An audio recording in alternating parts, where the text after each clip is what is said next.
Estamos de volta aqui na Antena 8 FM, 8 horas e 32 minutos. O seu cachorro, gato ou mascote pode viajar com você, Stênio? Você costuma levar o animalzinho? Mas para isso, você sabe que existem regras, né, Stênio? Que deve, com certeza, ser oferecidas para a sua segurança, para a segurança do dono, para a segurança dos bichinhos, né? Dos animais, dos passageiros. E tem a Juliana, a Juliana Stephanie, da Pet Turismo, né? E ela vai conversar com a gente sobre essa questão. Você sabia que você pode levar seu animal, né? Uma boa, né? Sim, tem as regras. Existem umas regras. E eu não tenho animal, não tenho animais de estimação, mas tem as regras. Eu tenho uma irmã minha que vem quando desce aí, vem com o cachorro dela e que não é o marido dela, hein? Deixar bem claro aí, o cachorrinho que ela tem, um Yorkshire, e é uma graça, realmente tem uma cadeirinha do cachorro, quer dizer, ela... Mas, não é o cachorrão. Não, o cachorrão ele vem solto lá. 8h32. Com a porta aberta nas curvas para ver se livra, mas não tem jeito, é colado no banco. Chega em casa. Juliana, bom dia, é um prazer falar contigo. Bom dia, Fábio, bom dia, Stênio, bom dia, ouvintes, é um prazer estar aqui. Pode viajar, né? O cachorrinho e o cachorrão. Pode sim, os dois podem. Só tem regras diferentes para cada um, mas os dois podem. Recentemente, a capital paulista autorizou o transporte de animais de estimação no metrô também, né? Os animais eles podem ser transportados no colo. Como que funciona isso, Juliana? Isso, foi sancionada uma nova lei, né? E agora os animais, eles podem, os cães e gatos, a gente está falando, eles podem ser transportados no metrô, nos ônibus intermunicipais e da MTU. Nos ônibus eles já estavam liberados desde 2015. E agora, nesses outros transportes, eles foram liberados esse ano. Eles não podem ir no colo, eles têm que ir dentro da caixinha de transporte. Então, essa caixinha de transporte, sim, pode ser ficar no colo, né, claro, mas o animal, ele precisa estar dentro da caixinha de transporte. Então, as regras dessa lei atingem os cães e os gatos com até 10 quilos que estão dentro da caixa de transporte e eles só podem andar fora do horário de pico, né? Tanto da manhã quanto da tarde. Dentro do horário de pico tem uma exceção para quando tem alguma urgência veterinária ou algum procedimento cirúrgico e aí você tem que estar além da caixinha, além do peso correto, você precisa de um atestado veterinário falando que vai ter esse procedimento. Entendi. Agora, e o cão-guia? Ele é atingido pelas regras do transporte de pets no metrô também? Ou ele tem algum regime especial aí para poder... O cão-guia é aquele cãozinho, né, que acompanha o deficiente visual, né? Isso. O cão-guia, na verdade, a gente acostuma... pensar no deficiente visual, mas ele não é só isso, né? Existem vários tipos de cães de serviço, então o cão-guia para deficiente visual é um, mas tem aqueles cães também de serviço, que são os cães-guias, que atendem, por exemplo, pessoas epiléticas, pessoas com convulsão, pessoas com problema de audição, então, pessoas com diabetes, por exemplo. Então, eles são cães de serviço que protegem e avisam os tutores de algum perigo ali no ambiente, ou, por exemplo, existem os cães que avisam que o tutor vai ter uma convulsão ou alguma coisa, e ele avisa, e ele protege isso, ele previne isso. Então, e as regras são as mesmas aí? Oi? As regras daí são as mesmas? Tem que estar... Claro que não, né? Porque daí não entra nessa questão do... Não vai na caixinha, né? Porque... Isso, as regras são um pouco diferentes. Eles podem andar em qualquer horário, né? Claro, porque eles estão acompanhando a pessoa. Eles não precisam estar dentro da caixinha de transporte, eles não têm o limite de peso. Ele só tem que ser treinado e ser realmente um cão de serviço, né? Mas ele já não entra nem no peso, nem no tamanho. e nem dentro da caixinha. Uhum. Agora, uma curiosidade, nós estamos aqui no litoral norte, né? Aí tem os navios, esses navios de cruzeiro e tudo mais que circulam pelo litoral brasileiro. Pode transportar animais nesses navios? Então, o cruzeiro ainda não está totalmente pet-friendly, né? Na verdade, aqui no Brasil não existe nenhum que tenha esse tipo de serviço. E eles não têm esse tipo de serviço justamente porque eles não têm pessoas, colaboradores, especialistas ou, por exemplo, veterinários, ou treinados para ter esse tipo de serviço de atendimento com o animal. Então, eles não permitem, justamente por falta desses colaboradores treinados e especializados. É até algo assim muito estranho, né? Porque um navio assim tão grande, né? Poderia ter pet shop, porque tem shopping, tem tudo. Poderia ter um pet shop e tudo mais, e se a pessoa pode alugar uma cabine só para ela, tem essa possibilidade dela poder ter levar o animal dela, né? Mas estranho, né? Eu acredito, na verdade, que isso é uma tendência, porque agora você viajar e levar o seu pet, o seu animal para todos os lugares é realmente uma coisa comum. As pessoas estão tratando realmente o animal como membro da família e elas cada vez mais querem ter a presença desse animal independente de onde elas estejam. Mas eu acredito e eu acho, né, concordo, que os navios têm que ter uma adaptação para isso. Porque do mesmo jeito que, por exemplo, as pessoas podem passar mal, ficar enjoadas, o animal também. Então, as operadoras de navio e tudo mais, elas têm que ter em mente que elas precisam sim, por exemplo, tem parte de pronto-socorro para o humano, tem que ter uma parte de um socorro imediato ali para os animais também. Eu acho que isso é importantíssimo. Aproveitando, no caso aí desses cão-guias, né, que são realmente um parceiro, né, como é que ficaria na questão da praia? Porque tem praias que são proibidas, bom, acho que é normal, todas, né, são proibidas de animais, né, e a gente vê que tem muita gente que vai para a praia com animal, mas num caso desse aí, o animal ir na praia, tem alguma condição especial? Então, o cão-guia, na verdade, ele é necessário para a vida da pessoa, né, então onde a pessoa está, ela vai estar com o animal, então ele não tem esse tipo de proibição, porque ele é realmente um cão de serviço. Ele não está lá para ser um cão de companhia, ele está lá para salvar a vida daquela pessoa. Então, ele não tem restrição nos lugares, você pode ir, por exemplo, em todas as praias, você pode ir em restaurante, você pode ir em transporte viário, né, de ônibus, você pode ir em aviões, você pode ir em lojas, você pode fazer qualquer coisa com o seu animal cão-guia, ele não tem uma restrição. Justamente pelo que eu falei, ele é um cão de serviço, ele está lá para salvar a vida daquela pessoa. Sem ele ali, aquela pessoa não consegue sobreviver, não consegue andar, não consegue ir e vir. Então tem esse direito dessa pessoa que também precisa, né, dependente desse cão. Ela acaba sendo dependente do cão, exatamente, né? Aí ainda dentro dessa questão dos navios, os cruzeiros internacionais, eles já aceitam o transporte desses animais de estimação ou também não? Então, os cruzeiros internacionais existem alguns, muito poucos. Existe um que sai de Nova York e vai para a Inglaterra e para a Alemanha. E tem um que sai da Espanha também para a Europa ali. Eles aceitam. Só que assim, a questão eles aceitam a entrada do animal, só que esse pet, ele não vai, é só cães e gatos, tá? E esse pet, ele vai ficar durante toda a viagem num lugar específico pet-friendly. Então, é um espaço que o animal vai ficar lá. E o tutor, ele tem horários de visita. Então, o animal em si, ele não acaba ficando e passeando e aproveitando aquele momento com o tutor em todos os lugares do hotel. Ele tem um lugar específico e o tutor pode visitar de acordo com o horário. Correto. Juliana, uma dúvida até aqui que a gente tem bastante. Da outra vez já tinha conversado comigo.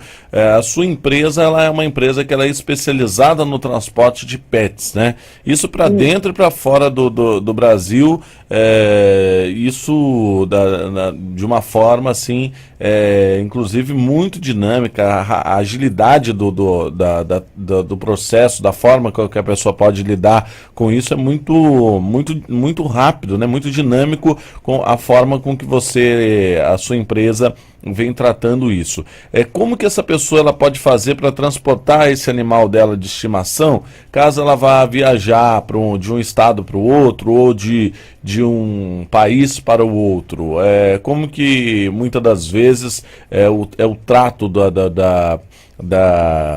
no aeroporto é muito diferente de uma viagem nacional para uma viagem internacional? Só para a gente já discutiu isso aqui da outra vez, mas como ouvinte também é muito rotativo, né? Para a gente voltar a lembrar o trabalho que a sua empresa realiza e como que é esse trato aí com esse passageiro, com o animal. Então, a Pet Friendly, ela é uma empresa que ela planeja realmente suas viagens e facilita e permite que aconteça essa viagem com o animal, né? Então, a diferença entre voos, viagens nacionais e internacionais, basicamente é a burocracia. Porque para fazer viagens nacionais é uma coisa mais tranquila, né? São menos exigências, por exemplo, sanitárias, porque já está todo mundo dentro do Brasil. Então, você vai precisar de uma carteira de vacinação em dia e do atestado veterinário. Estou falando da parte burocrática. Já para a parte internacional, na burocracia, aí sim tem grandes variações. Cada país tem a sua regra, a sua exigência. Então, cada destino muda de figura e muda o planejamento e muda o trâmite. E o período também antes que você precisa se planejar. Então, eu vou dar aqui alguns exemplos. Por exemplo, os Estados Unidos, com um mês, você consegue fazer todo esse planejamento e está apto para viajar com o seu pet. Para a Europa, você precisa de pelo menos 5 meses de antecedência e planejando para entrar dentro dos requisitos. Para o Japão, você precisa de, por exemplo, 8 meses antes. Então, cada país tem a sua exigência sanitária e burocrática que precisa ser feito, né? Não tem como você pular etapas. Na parte nacional, o que a gente auxilia muito os tutores com, por exemplo, as escolhas das companhias aéreas. Então, cada companhia aérea ela tem a sua regra específica.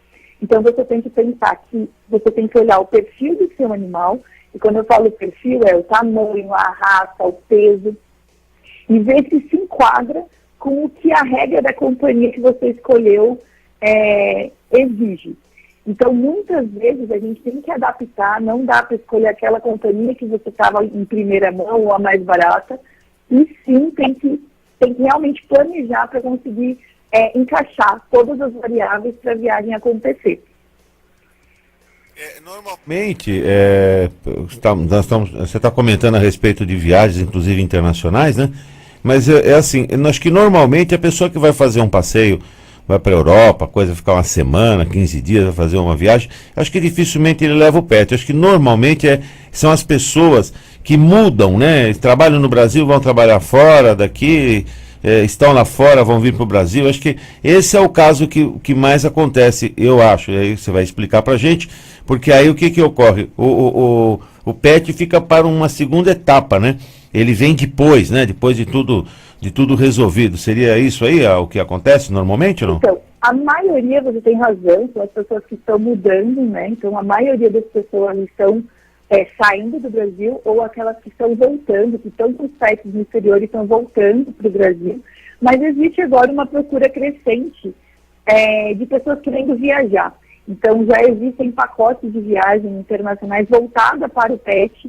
Então, você vai fazer passeios em boutiques, em lugares que o pet vão ser aceitos.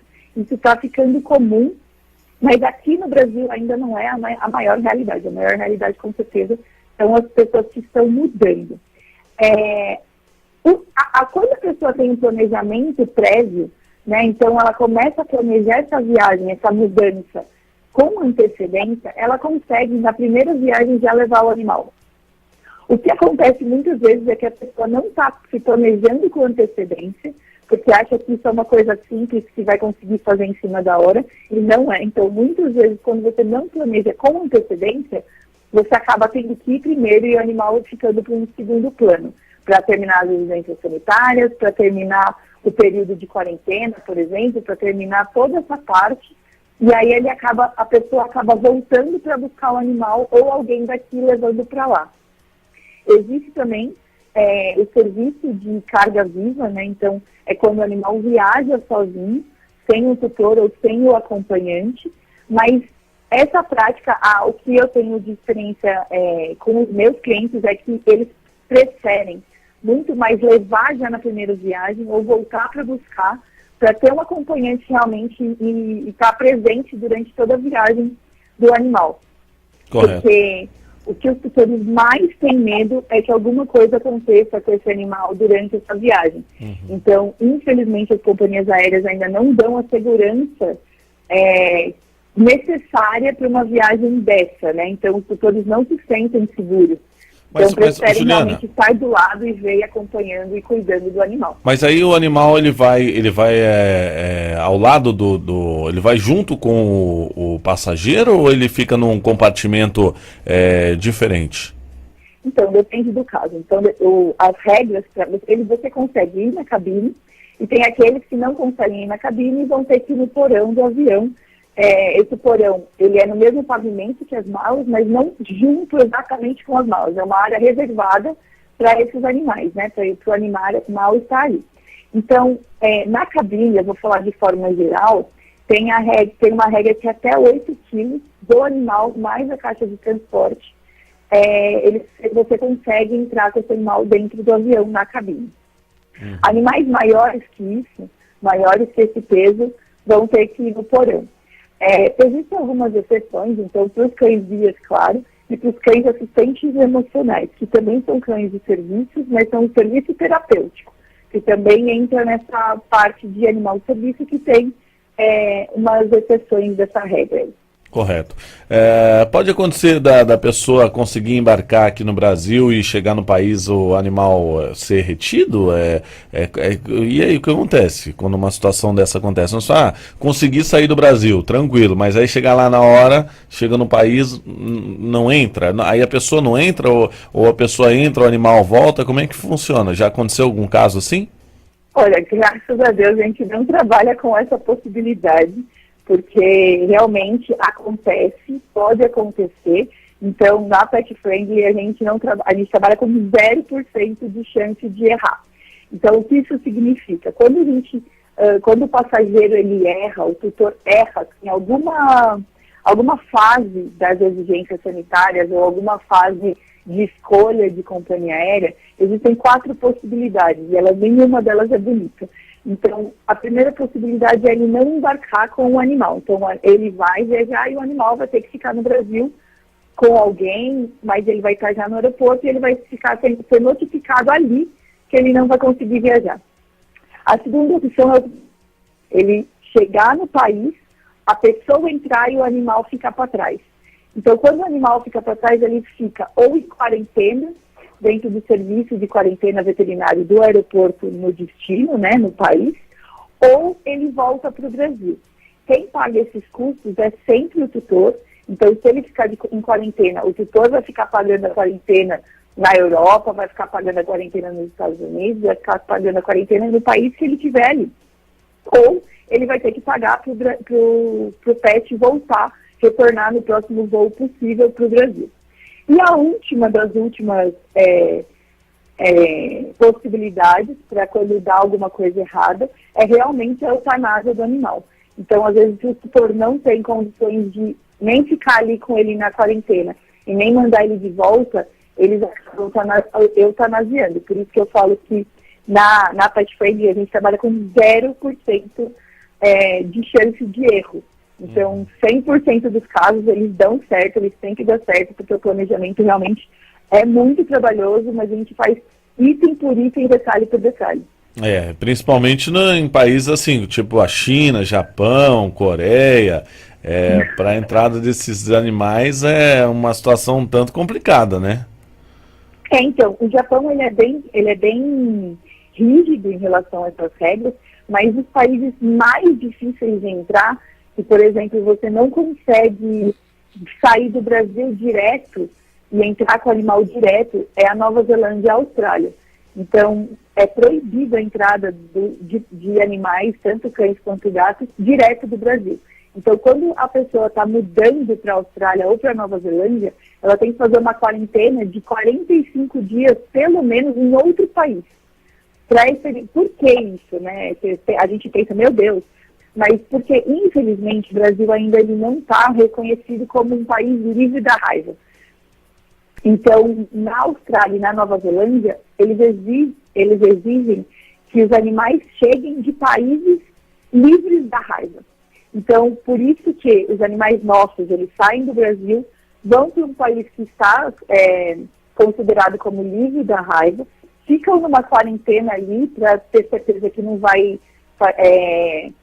realizar nenhum tipo de sintoma, não vai apresentar a doença de jeito nenhum, e a partir dessa quarentena, eles conseguem viajar para a Austrália. Então, os países mais difíceis é a Austrália e a Nova Zelândia. Correto. A gente está falando aqui mais de cachorro, gato e tudo mais, né? Mas tem pessoas também que tem tartaruga, tem passarinho, né? E os procedimentos praticamente são os mesmos. Então, para animais silvestres, né, não é mais ou menos, mas a burocracia é muito maior. Então, dependendo do animal que você tenha, você não consegue viajar, porque você precisa de uma autorização do IBAMA, você precisa de uma autorização do país de destino, porque você está colocando uma fauna diferente daquela que o país tem, né? Então, não é tão simples assim você viajar com esses outros tipos de animais. Agora, em relação a aves e alguns roedores, esses, por exemplo, coelho, hamster, esses que a gente já está colocando no nosso mundo como animais de estimação também, esses já são mais tranquilos. Então, as companhias aéreas, elas conseguem levar. Tem companhias que você consegue levar a ave dentro da cabine com você. Então, você consegue levar mais fácil. Agora, por exemplo, uma tartaruga, é engraçado, eu tenho uma história sobre coruja, que tentaram levar uma coruja, sobre aquela coruja do Harry Potter. O jabuti, né? É muito difícil de conseguir, né? Não tem, a chance de conseguir é mínima. É uma situação assim bastante complicada. Cobra, né? Nos Estados Unidos é muito criador de cobra, né? A pessoa cria. E aí esses animais, eles acabam você consegue, lógico, com todas as exigências feitas, você consegue, mas como carga. Então, você vai enviar o animal como carga viva, que é a mesma carga viva que, por exemplo, de um cachorro ou de um gato, o animal viaja sozinho. Então, você coloca ele no aeroporto e você pega ele no aeroporto da onde ele chegar. Uhum.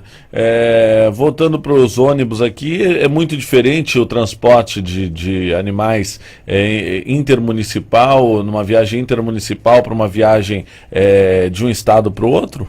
Interestadual? Então, por incrível que pareça, viagens de ônibus são mais restritas do que as viagens de avião, por exemplo.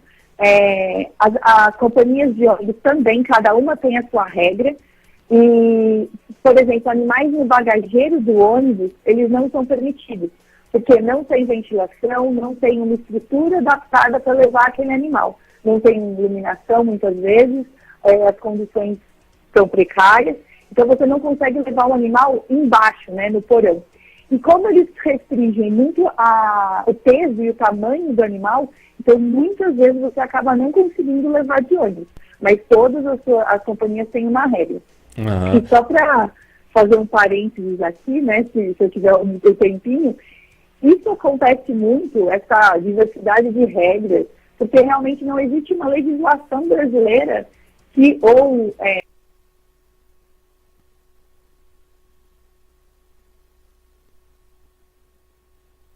faz o que quer, e aí complica. Não tem um padrão, né, definido aí em lei. Exatamente, não tem modelo a ser seguido, né? Aí a pessoa acha que se ela viaja no carro, com o carro dela, ela pode fazer o que ela quiser com o animal, ela pode levar o cachorro solto, o cachorro comum a gente vê muitas das vezes o animal com a cabeça para fora, né? O cachorro com a cabeça para fora do carro, e não é bem assim também, né? Existem também as leis aí, as regras que exigem que mesmo sendo no seu próprio veículo, tem que ter as regras, tem que seguir as regras, né? É lei? Isso, exatamente. Existe uma lei que, se você não está nessas regras dentro do carro, você pode levar uma multa. Então, quais são essas regras? O animal não pode ir solto, ele tem que estar ou dentro da caixinha de transporte ou preso no cinto de segurança. Existem hoje em dia cintos de segurança específicos para o animal. Então, são aqueles peitorais, nunca no pescoço, porque se acontece alguma coisa, o animal é enforcado. Então, são cintos de segurança com o peitoral, que ele vai segurar o corpo do animal. E aí, aquela parte de engate do cinto, ela realmente engata no cinto de segurança. Então, é como se, em vez de você estivesse colocando o cinto de pessoa, você vai estar colocando o cinto do animal e o animal está protegido. Então, ou ele vai dentro com o cinto de segurança, ou ele vai dentro da caixa de transporte. Ele não pode ir solto, ele não pode colocar a cabeça para fora, porque vai evitar acidente tanto para ele, quanto para quem está dirigindo, quanto para quem está fora passando do lado, e não pode ir na frente também. Ele tem que ir atrás, no banco traseiro dos passageiros. Correto. Juliana Stephanie conversando com a gente, gostaria que você deixasse o contato da sua empresa, gostaria que você deixasse aí os seus contatos, porque muita gente ainda tem dúvidas, e são muitas dúvidas, né, Estênio? A gente acaba tendo muitas dúvidas referente a isso. De repente eu tenho meu animal, quero viajar, quero levar. Hoje em dia as pessoas também estão deixando os animais, tem umas casas que também cuidam de animais, né, quando as pessoas viajam, né? Tem essa facilidade também, mas muitas das vezes a pessoa, se ela tem a opção de que ela pode levar o animalzinho, né? Por que não? Né? Como ela comentou, está em crescente, né? Uma demanda crescente, quer dizer, tem muita coisa nova, tem muita coisa para ser acertada ainda, mas já tem muita coisa que já está regulamentado, né? E isso é uma crescente, que ela falou, agora o pessoal está começando a querer levar para viagem. Isso não existia alguns anos atrás, né? Então é muita novidade, então está dando bastante trabalho para o pessoal aí. Com certeza. E eu gostaria que você deixasse os contatos, Ju. Claro, então, pode seguir a gente no Instagram, no Facebook, então tudo é @petfriendlyturismo. Tem o nosso e-mail, que é o contato @petfriendlyturismo.com.br, e o telefone é o 11 99026 7184. Esse telefone é um celular, então vocês podem ligar, podem mandar o WhatsApp, que a gente super responde, tem sempre 100% do tempo uma pessoa ali em contato. Ou o telefone também do fixo do escritório, que é o 11 2673 2519. Tá certo. Juliana, mais uma vez, muito obrigado por estar falando com a gente aqui na Antena 8 FM. Eu que agradeço enormemente a oportunidade, é um prazer. Vamos para o intervalo de apoio e a gente volta já aqui no Jornal da 8.